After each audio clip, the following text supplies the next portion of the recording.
All right.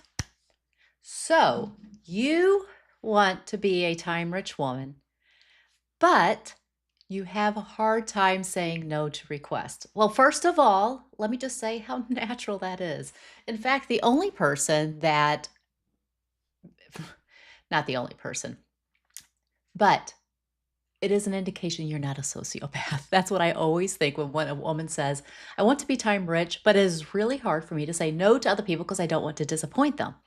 And I remind them that Benedict Cumberbatch, who I think is the very, very best Sherlock, and I'd like to hear in the comments below whether you agree or disagree. Um, my very favorite scene is when he's like, I am not a or I am not a psychopath. I'm a high functioning sociopath. Please do your research. Because most of us are not high functioning sociopaths. And because we are drawn to each other and we just hate disappointing other people, and that is completely fine. But I am going to show you how every yes has a hidden price tag and how to use that knowledge to say yeses with more confidence. And I'm going to tie it into Taylor Swift. So you can be like Taylor Swift in this way. So, and my goal is that at the very, very end, you will see that saying, owning your yeses and owning your nos and saying no to a request can be done confidently and powerfully, and you'll just see it in a different light. You'll see the value of saying no so that you can say yes to the best. All right. So, the number one question that time poor women ask me is this: how do I say no without feeling like I'm letting somebody down? And I completely understand. I used to be there. I'm a recovering people pleaser myself.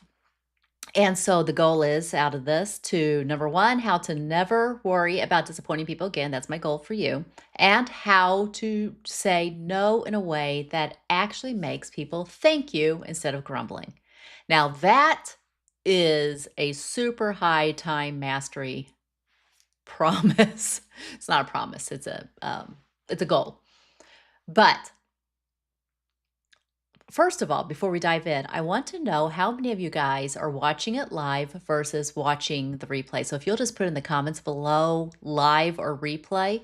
And then also as you listen, I can really throw a lot at you, but listen for your one personal aha moment. I'm going to give you 4 different pillars on how to support your yeses and nos with confidence. Um, but listen for the one that you need to hear the most. I always think that if we will just concentrate on what we need most out of something, not try to absorb it all, we actually get more out of it because we're able to apply it faster and take that teaching deeper. All right. And in case we're meeting for the very first time, my name is April Bragg. I am a clarity coach. I help gifted but overextended entrepreneurs simplify their life and business. And I am also running a Become a Time Rich Woman workshop so that you can take all of this deeper. And it's going to be fabulous. You don't have to be an entrepreneur to join the workshop. You just have to be a busy woman who wants to be time rich or is tired of being time poor. Whichever way. All right.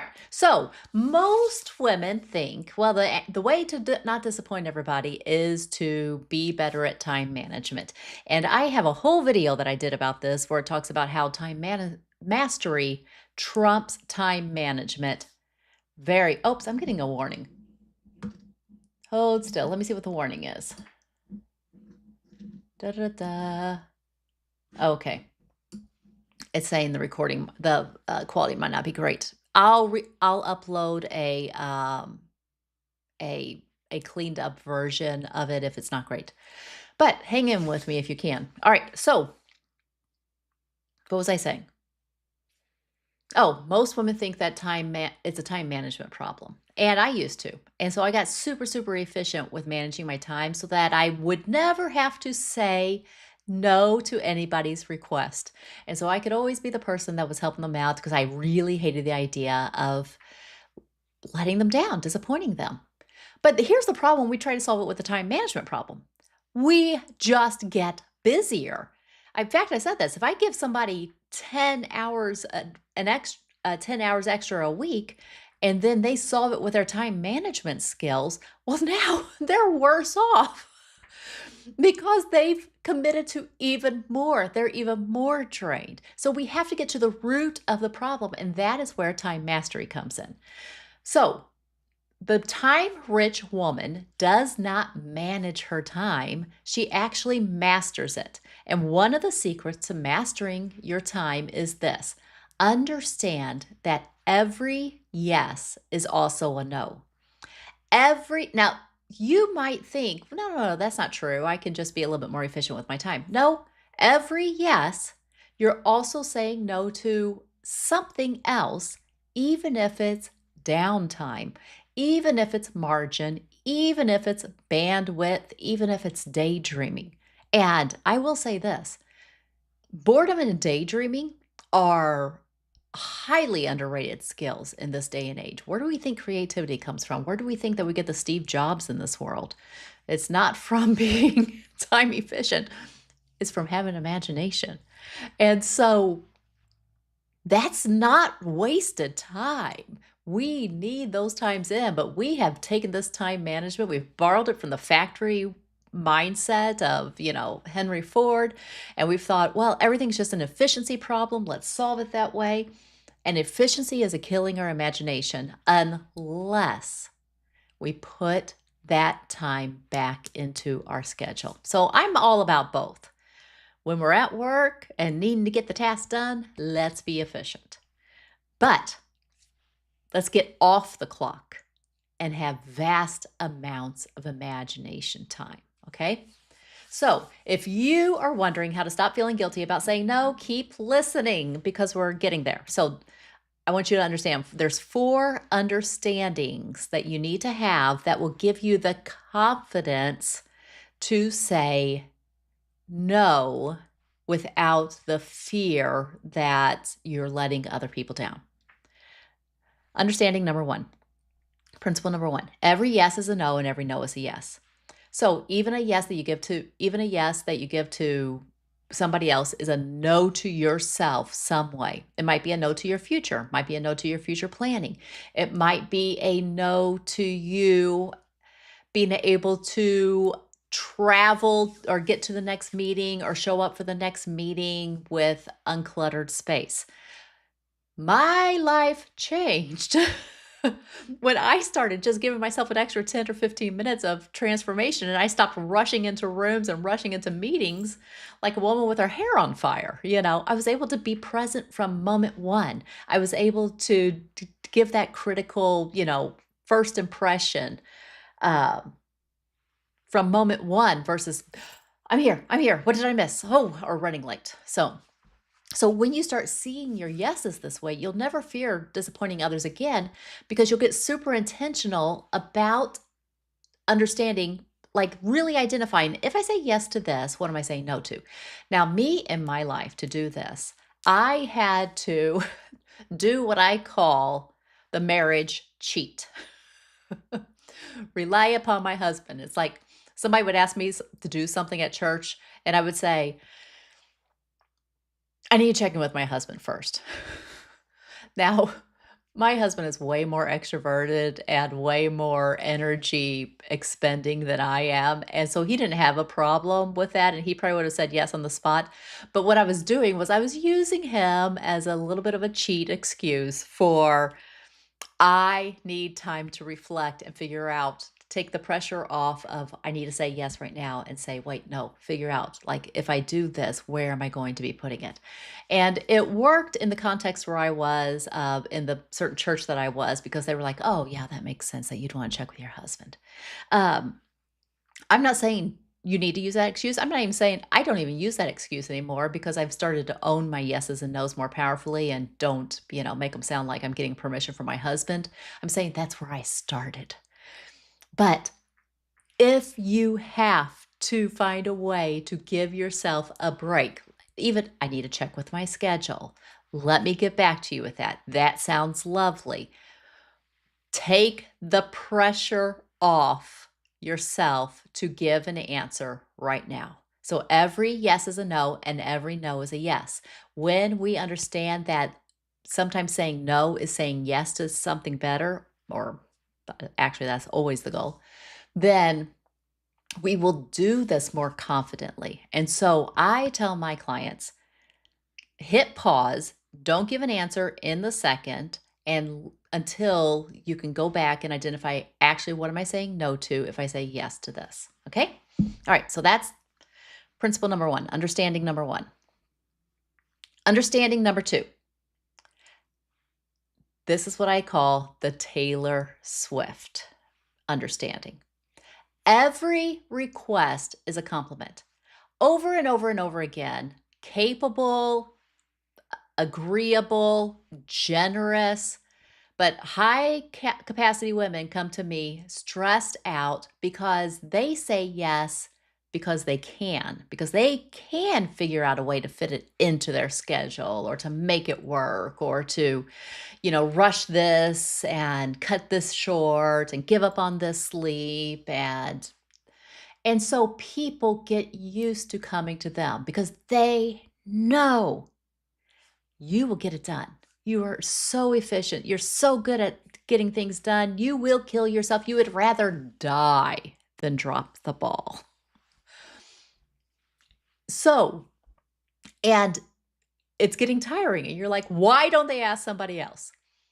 Because you're so very good at what you do. They want you. Just like Taylor Swift. You guys have heard the big news. Surely I'm not breaking it to you that Taylor Swift got engaged. Huge news. She has a gorgeous ring if you haven't seen it. And how many guys do you think wanted to ask Taylor Swift out? How many times do you think she had to say no to the request? I even read that she said no to her fiance the first time he asked her out. She probably had a rule. I say no. I don't say yes in the spot. I say no, and then because why? Because she's gorgeous, she's talented, she's interesting, she's magnetic personality. Every request is a compliment to that, to her. So when you look at it that as, see, right now you're looking at it as every request is an obligation. I have to say yes. No, every request is a compliment. It's a compliment to your capability. It's a compliment to the fact that they trust you to get it done and not drop the ball. You're just going to have to reframe it and then retrain people. So people are asking because you're either competent or you're capable or you're fun or you're all three. But being asked doesn't mean that you're obligated. So that's understanding number two. Understanding number three. This is powerful, especially for like working moms or women who are managing. Understand that your commitment to your highest priorities sets an example for others. When you dare to say something like, I'm going to say no to that because I am committed to these projects, but I wish you the best. I hope the best for you. Somebody is going to hear that and understand, oh, that's right. I should be focused on the priority. They're going to start questioning. Now, they might grumble. They might be like, well, this isn't priority for me either, but I said yes. But you just gave them a powerful example of focusing on priorities. So your no's can actually be powerful examples and that turn into grudging or perhaps very strong respect. It's human nature and we forget it. Hard to get is even more desired. So if your yeses are rare, few and rare, they will be treasured more. But if you say yes to everything, then people They don't mean to, but they do have a tendency to take advantage of the easiness of the request. I remember learning this again at church. So I noticed this one woman who led the nursery would come up and ask me all the time to work in the nursery. And I'm like, what is the deal with this? Why? There's like 200 other women in the church. She asked me because she knew me better, because we were friends, and because she was comfortable with me, and because I was a people pleaser who had a hard time saying no. Then I was just making it easier and easier for her to come back to me. And when I started saying, no, I won't be able to do it more than once a month, or no, not this time, I hope you find somebody, I just trained her. But on the other hand, she struggled with people pleasing too. And so, I can't change her, but I can lead by example.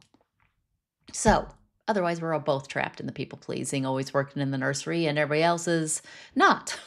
All right. So, your nose can raise the respect that people have for you when done graciously and generously. All right.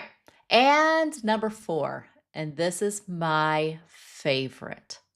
Sometimes a no is better than a yes. And that is because when every yes is a no and every no is a yes, but when you get so clear on what your purpose, your values, your priorities are, what your focus for this season of life is, then you understand that saying no to good is saying yes to better. And our goal is to only say yes to the highly important or the highly enjoyable. So, in fact, I did a clip on Time Rich Woman tip number 3, where I talked about this. You can look for that on the channel. But a time rich woman knows this: not every capability is her calling. Just because you can does not mean you should. So many times, we who have multi talented gifts then have a hard time marshaling our resources together, have a hard time focusing on what matters most, which is maybe a calling in the future, maybe a project in the future, maybe a preparation, because we are capable at so many things. I am very, very good at cooking for large crowds. And I hate it. Hate it. But I grew up in a large family. I understand the logistics. I'm a good cook. If you said 50 people are coming over tomorrow to your house, I'd be like, okay, and my mind would immediately go to solving, okay, what shall we have? How do we serve it? So, do I have enough dishes? But now my mind would go to, wait, why are they coming to my house instead of somebody else's house? Is this even necessary? Maybe we should go to a restaurant or cater it in, because I don't like to cook for 50 people, even though I'm highly capable. Your capability is not necessarily your calling. It might have been your training. It might be something that you could use on the way towards it. But our goal is to always be refining into our unique calling, our unique capacity, our unique gifts. Do you understand that a no is better than a yes when it allows you to say yes to the best, and that gift is even better for the world than what you would have said yes to over here?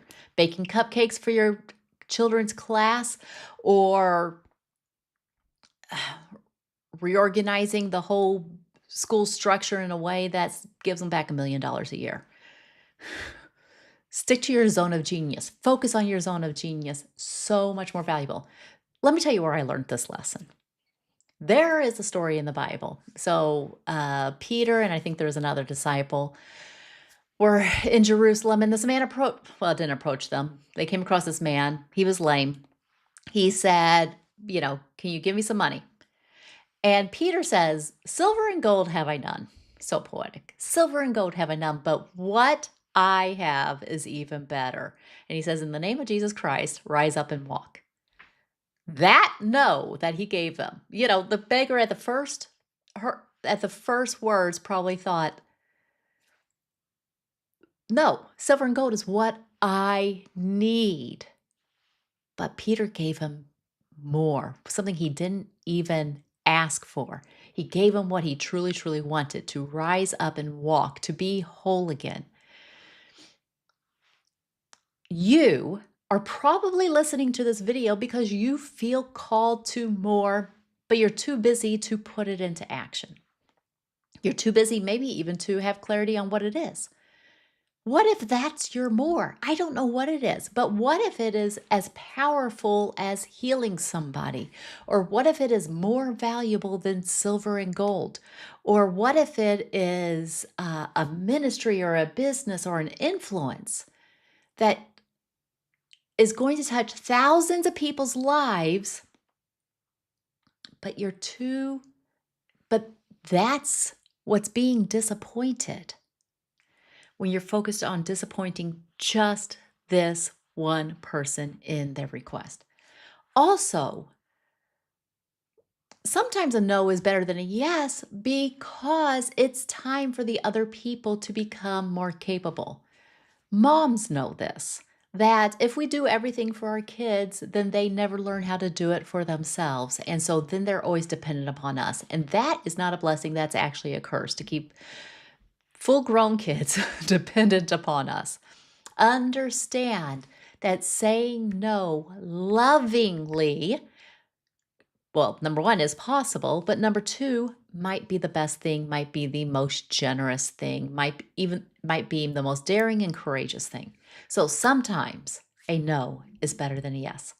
All right. So how do you say no without feeling like you're disappointing everybody?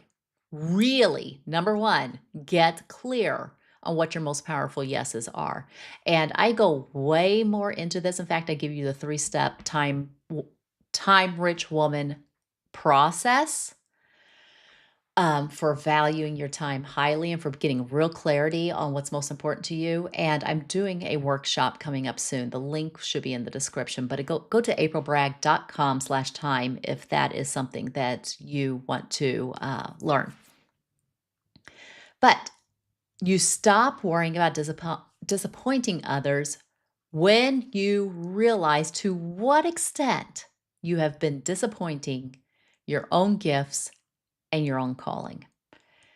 Your most enjoyable yeses and your most regrettable and wish you could have avoided no's are actually clues to your calling, your gifts, your focus, your priorities, okay?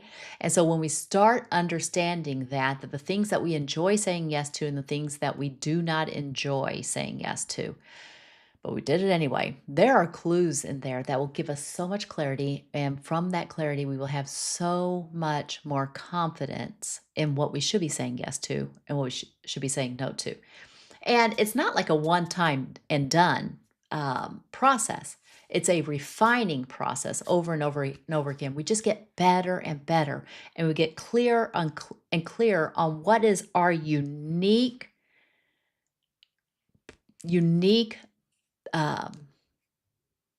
personal gift that we can bring to the world. What is our unique proposition that we can offer to the world? And when we get to work most of our time, say 90% of our time in our what others call our zone of genius, oh, it's amazing. It feels so wonderful. It feels so much like flow. And I truly think that this is the way that God really designed for the world to be. Not for us to start there, but for us to refine and get there. So that's my goal for you. Do what you love or love what you do.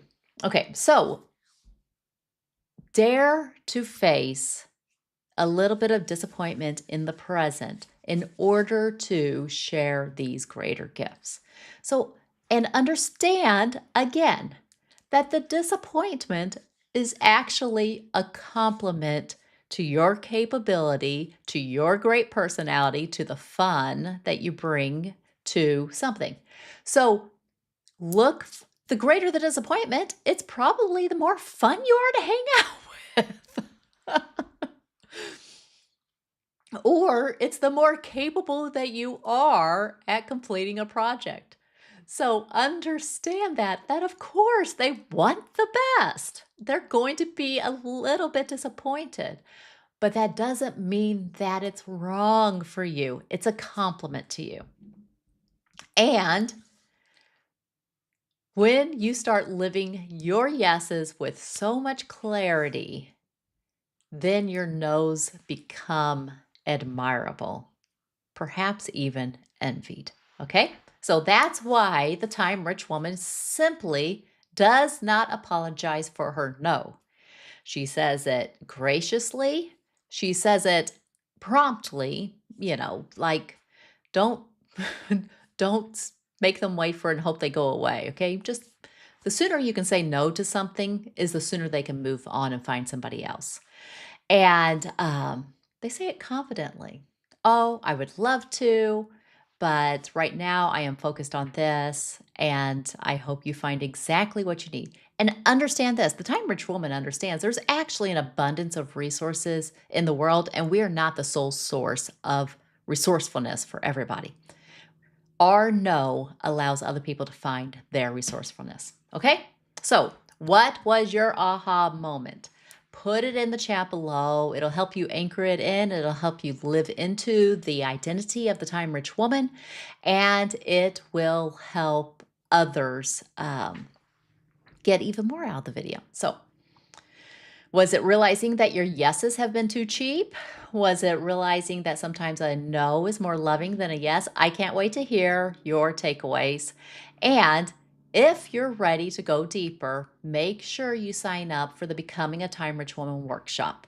I'm doing it live, and you're going to want to be on it live because that is the most powerful way to learn the Time Rich Woman process. 100%. If I could do it in person, I would. In fact, I'm planning to. But we're going to do it live first. And it's free. It's some of the most valuable free stuff that I've ever offered outside of my paid coaching. And I'll walk you through the 3-step method to owning your time, valuing it highly, and enjoying every hour of it. So save your spot at aprilbragg.com/time. If you have any questions, put them in the comments. I'll be glad to visit them again. And if not, I hope to see you live next Wednesday, 11 a.m.